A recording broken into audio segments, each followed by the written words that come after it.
Good morning, Earth people. Welcome to the fucking news. The planet's fucked. It's your fault. It's getting worse. And this is as good as it's gonna get. Welcome to a fucking news special on the 20 greatest pandemics ever. You might think that should say the worst. But, if we're rating pandemics, I say we rate them in order of awesomeness. And how does COVID stack up with the world's greatest pandemics ever? Is it even a pandemic? Good morning, Rob. Is it a pandemic? Does it qualify? Is it killing enough people? Is it killing the right people? So I thought a little historical perspective might be in order, just so that we can see what we're stacking it up against. Pandemic. I have to say the light is bad on the screen, so if I struggle to read your comments, I do apologise. Okay, so these 20 great pandemics are listed in order of historical timeline from the ancient past to the present. So let me take you back, way back, as far as archaeologists and historians and scientists are able to tell from examining the entrails of chickens, or rather the bones of dead people. 3000 BC. The fact checkers are everywhere just now. Fact me. I like a good fact. I do. So, about 5,000 years ago, this is not number one in terms of greatness. It's just the first one because it's the oldest historically verifiable pandemic. Actually, this one's just an epidemic. So about 5,000 years ago, an epidemic wiped out an entire village in China. Sounds familiar. Do you think they might let all of those people get on a junk and sail to Europe and America, spreading it through our industrial civilization? Not then. So it happened very quickly. Mass graves. Best preserved prehistoric sites of an epidemic in China. Not really much to write home about. 5,000 dead. I think Kool-Aid these days. Good morning, Steve. A good jungle cult could take out 5,000 people with some Kool-Aid these days. It may have been an epidemic, but you know what? It doesn't really stack up, does it? 5,000 dead Chinese people. Ooh. Okay, number two, the plague of Athens, 430 BC. That's a long time to wait for another epidemic, isn't it? 2,670 years. Surely some more people caught, the mumps or chicken pox in between there. Good morning, Steve. Yes, you caught me live. My timing is erratic. It basically comes down to when I get up, I've had my breakfast and get my first coffee. So cheers. Thanks for tuning in. Not long after a war between Athens and Sparta, we're not sure what killed these people. The death toll could be as high as 100,000 people. They were attacked by violent heats and inflammation of their inward parts, becoming bloody and emitting an unnatural fetid breath. Wow, it sounds like the morning after the night before, doesn't it? Sounds like my Sunday morning. What the epidemic was has long been a source of debate, blah, blah, blah. So, they don't know. Number three, the Antonine Plague, AD 165-180. Now that's, if you like, within modern historical records, because by that time the Romans were keeping pretty good records of who they were killing and why. Soldiers returning from the Roman Empire campaign in Antonine came back with a plague. It may have been smallpox, it laid waste to the army, and it may have killed 5 million people in the Roman Empire. Good morning. As I say, I can't catch all your comments. The sun is somewhat in my eyes, and so you'll have to excuse me if I don't catch what some of you are saying. 5 million dead Romans in the Empire. The epidemic, it is believed, was brought to the Roman Empire by soldiers returning home after a war. Ha ha ha! The irony. A bit like War of the Worlds, that, isn't it? You know, where the aliens invade the planet and they die from the flu. I mean, that's, you know, I like a good science fiction story. So, 5 million dead Romans, that's quite good going. Number 4, the Plague of Cyprian, 250 to 271 AD. Named after Saint Cyprian, a bishop of Carthage, who described the epidemic as signaling the end of the world. Again? Oh no.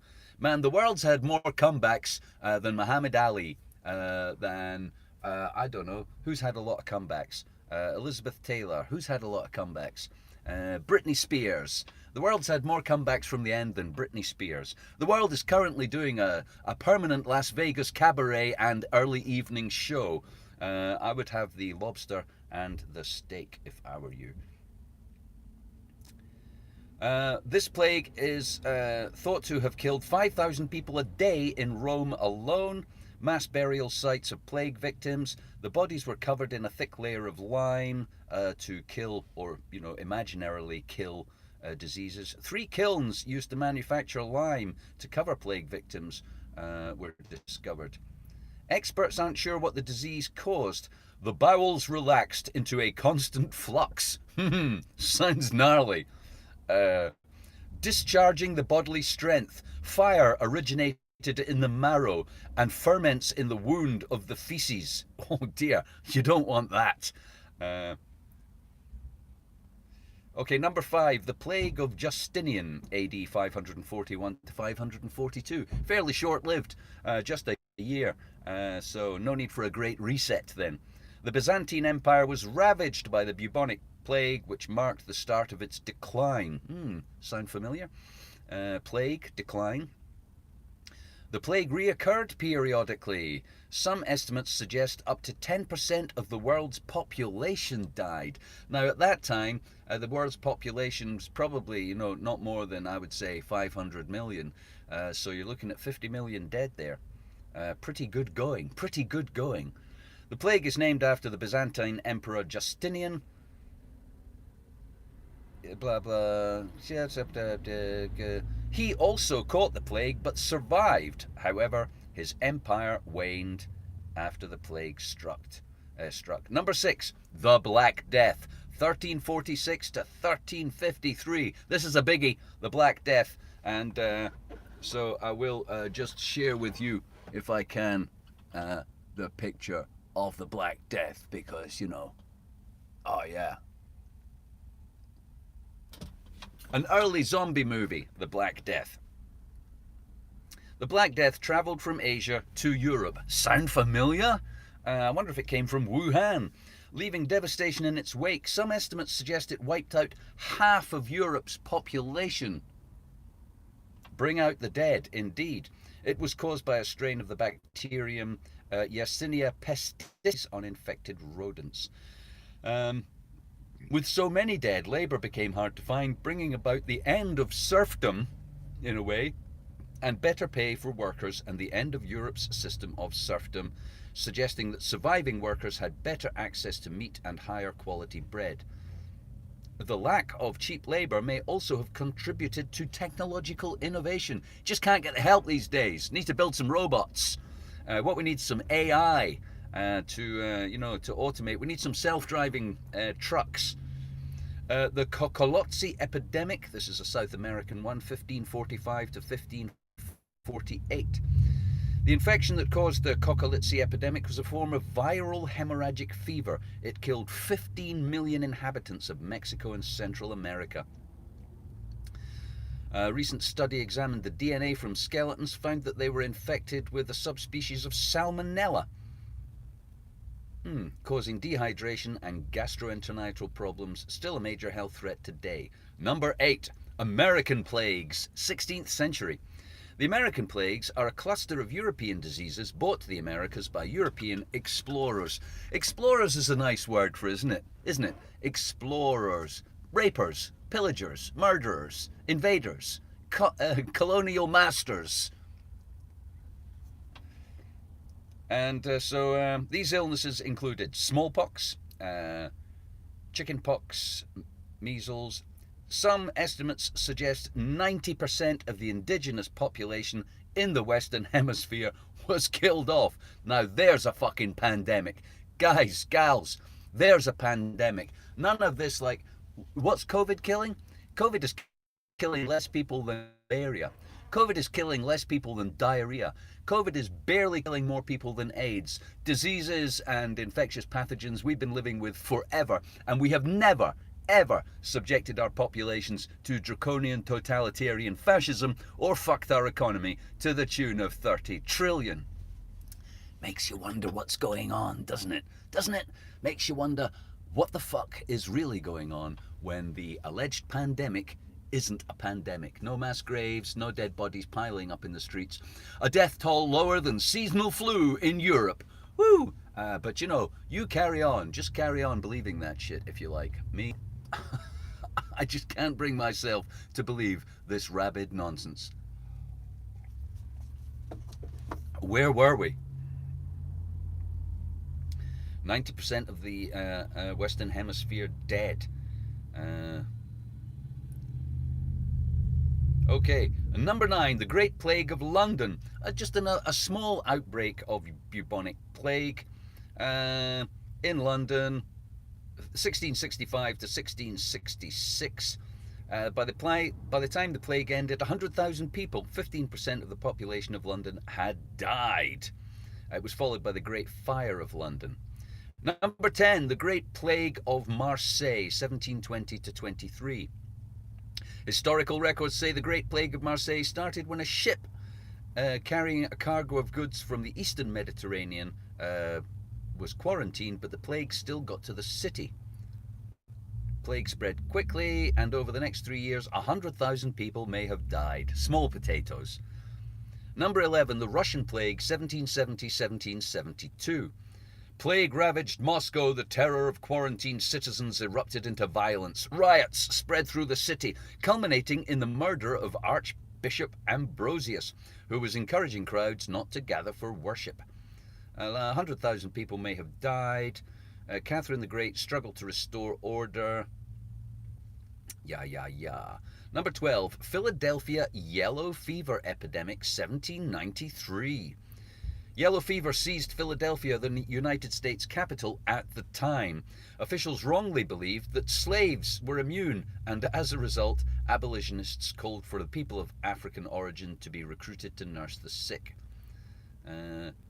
More than 5,000 people died. Really? I mean, a good industrial accident in Bhopal takes out 5,000 people. You can barely call these things epidemics.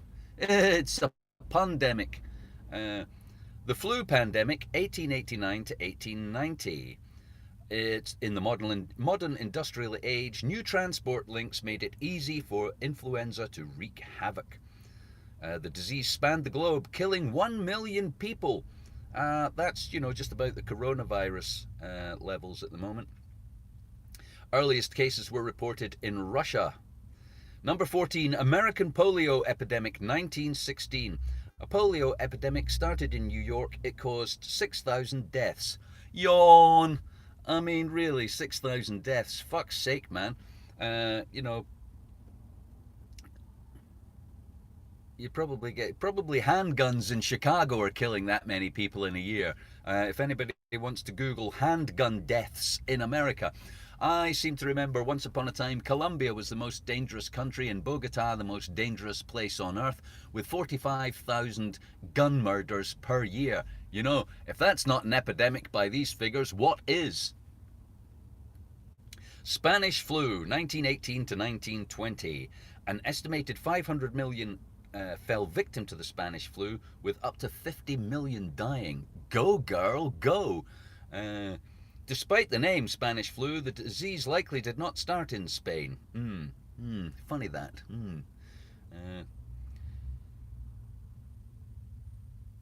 People falsely believed the illness was specific to Spain, and the name Spanish flu stuck. 50 million dead. Nice. Again, I don't believe we destroyed the world's economy or locked people up. I don't believe fascist draconian laws enabled governments to do whatever they wanted. I don't believe forced vaccination or forced testing or forced quarantine or forced isolation of any kind was brought in as a result of that. Asian flu, 1957 to 1958. The Asian flu pandemic was a global showing for influenza with its roots in China. China's featuring heavily in this global pandemic shit. Maybe we should investigate what the fuck is going on in China. What are they not washing? Is there some hygiene problem in China? Well, are they just letting bats and pangolins fuck each other? Is there a pangolin brothel frequented by bats getting happy endings, or the other way around, you know? So 1.1 million worldwide, with 116,000 deaths occurring in the US. That's Asian flu, number 16 on our list. And at number 17 in the charts, the AIDS pandemic and epidemic, 1981 to the present. A new entry in the chart and still climbing up. AIDS has killed 35 million people since it was first identified. Likely developed from a chimpanzee virus that transferred to humans in West Africa. When they say developed, what do they mean there? Do they mean evolved naturally, or did somebody tinker with it? That's an interesting piece of little language there. Likely developed. A little green monkey over there kills 1 million people over here. That's not fair. For decades, the disease had no known cure, nor a vaccine, nor has anybody spent a lot of money trying to make one. Probably because it only kills blacks and puffs. I mean, I'm just saying, what's our obsession with saving white mall shoppers, or, you know, Western mall shoppers? What is our current civilization's obsession with saving your grandma an extra 6 months of life so she can buy some more comfortable slippers before she finally pops her clogs? Really, is that why I'm locked up and I can't visit my fucking friends? Yeah? So your granny can live long enough to buy some more fucking suede outer garments? Number 18, H1N1 swine flu pandemic, 2009 to 2010. A new strain of H1N1 that originated in Mexico. Way to go, Mexico. Taking down that Chinese average there. In the spring of 2009, before spreading to the rest of the world. Infected 1.4 billion people, but only killed 150,000. Oh, well, max 570,000, according to the CDC. I mean, even if you go with the upper figure, 500,000, it's not really up there, is it? It primarily affected children and young adults. 80% of the deaths were people younger than 65, in a kind of reversal of the COVID thing. A vaccine for H1N1 is now included in the annual flu vaccine. Number 19, West African Ebola epidemic, 2014 to 2016. I believe that should be to the present, since cases of Ebola are still occasionally popping up in West Africa. DD, I'm not off for a busk today. It is a bit wet, and so yeah, no busking today. Probably back on the street tomorrow. So the West African Ebola epidemic, not pandemic, since it didn't cross continental borders. 11,000 deaths. There is no cure for Ebola, although efforts at finding a vaccine are ongoing. Oh. The first known case of Ebola occurred in the Sudan in 1976, and the virus may have originated in bats. Number 20, and the last one before, allegedly the last epidemic before the present coronavirus epidemic, the Zika virus. Do you remember that? It was going to make your baby's head swell up and you not fly to Brazil.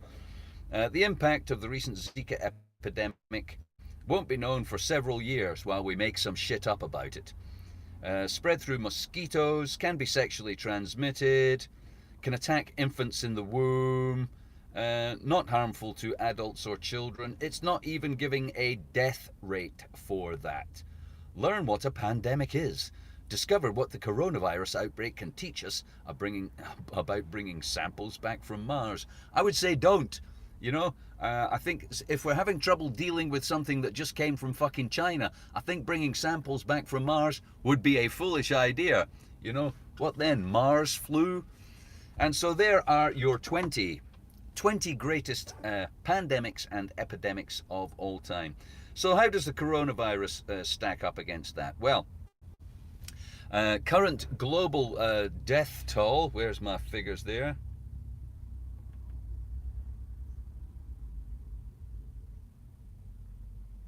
Overview. Worldometer. I mean, we're a little over 1 million deaths for the year ending, which must mean pangolin brothel. Yeah, man, that's what they were doing in Wuhan. They had right next to the sex doll brothel for humans who wanted a nice, clean, happy ending. You know, they steam clean the sex doll after each customer. There was this pangolin brothel. It was like a flyby brothel for pangolins. The bats were just coming in, coming in the window, and you know, the pangolins with their long, thin tongues, they'd be giving a little stress relief to the bats before you know, servicing the next customer. So cases 43, nearly 44 million. Deaths 1,166,000. So the formula goes: these deaths are abhorrent to us. The deaths caused by coronavirus are so terrible and saddening and tragic that your government needs tyrannical powers to control and micromanage every aspect of your life. Also, the world's government, the World Health Organization and the UN, requires total global control over the economy and the ability, legally speaking, to limit you, restrict you, track you, trace you, and control every aspect of your lives, even though you never elected these fuckers. And this is one of my big problems with the whole thing. I didn't elect anybody in the World Health Organization. In fact, I didn't elect anyone ever. If voting worked, they wouldn't let you do it.